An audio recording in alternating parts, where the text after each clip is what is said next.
more World War II movies can studios churn out? We know Nazis are bad, how the Axis powers fell, and significant historical events like D-Day have already been recreated on screen countless times. Luckily, writer and director Jalmari Helander has a clear approach to dipping back into World War II storytelling in his new film Sisu, brutalizing the bloody pulp out of Nazis using methods found in splatter-happy exploitation flicks. Helander keys into the gratification of watching a John McClane or Rambo hero type defy death's grasp as he bludgeons, explodes, and mutilates a roving company of genocidal German soldiers, foregoing historical accuracy as a kill-em-all standout that takes pleasure in creatively dismembering Nazi ranks. A premium is placed on righteous justice that still finds contemporary relevance as its angry messages ring clear as cannon fire.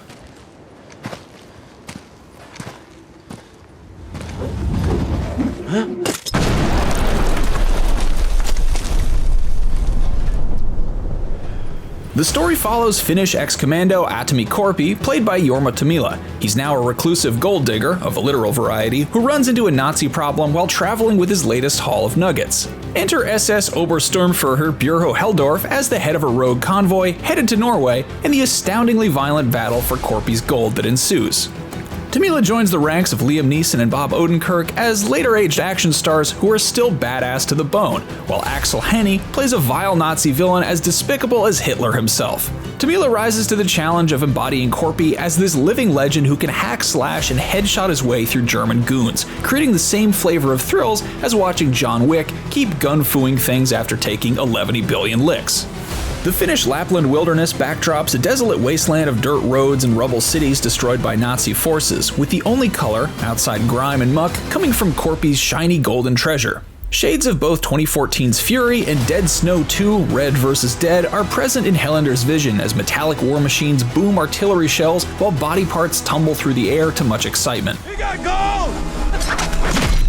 Sisu emphasizes R-rated violence and wears Korpi's scars proudly, turning the scorched earth objective of German campaigns against Nazis, who are now facing defeat and punishment. There's nothing especially sprawling or complicated about Sisu. It is unabashedly 90 minutes of the good stuff with a wicked sense of celebration and Wild West grit. It's not as extravagant or grandiose as Quentin Tarantino's Inglourious Bastards, but it very much enjoys being a hard-boiled 1940s revenge fantasy in all the right ways. Tommila is a joy to watch as Korpi, the tenaciously vengeful warrior who refuses to die. Manners in which he dispatches Heldorf's troops range from graphic displays of assassinations with steel blades to hurled landmines that kaboom on impact like Looney Tunes Gone to War. Gore erupts from wounds in almost comical, yet always satisfying displays as crimson juices splatter in all directions, whether from bullets exposing brains or severed limbs dropping to the ground. It's all very sensationalized, especially juxtaposed against Korpi's stony scowl as he dispatches multiple soldiers in a row without showing emotion. Helander knows what we want to see happen to these Nazi brutes and charges guns blazing into the cathartic retribution in Sisu as Heldorf's squad messes with the wrong one-man army. Sisu is one of those action movies that requires a healthy dose of suspension of disbelief. Splattery gore that drenches the camera in redness helps calibrate over-the-top tones that Helander plays for hoots and hollers. That also means Korpi survives what should be certain death by all manner of causes, from hangings to shrapnel wounds, or how he can defy gravity in stunts that even Tom Cruise's Ethan Hunt might consider an impossible mission. Sisu can flash a goofier side as Korpi becomes more myth than man, but Helander leans so hard into the Nazi bashing of it all that it's hard not to cheer on Atami's superhuman spree.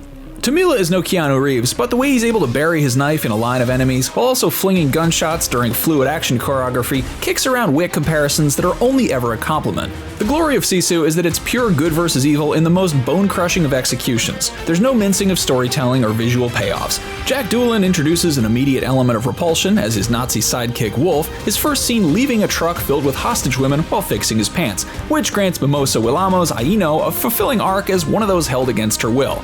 Sisu is Korpi's story to command as a master of carnage, but Aino's addition provides appreciated depth. There's more at stake beyond Korpi's faithful pups in terms of collateral damage. The dog is fine, don't worry. Who doesn't love seeing Nazis get their just desserts, especially when that red stuff isn't strawberry sauce?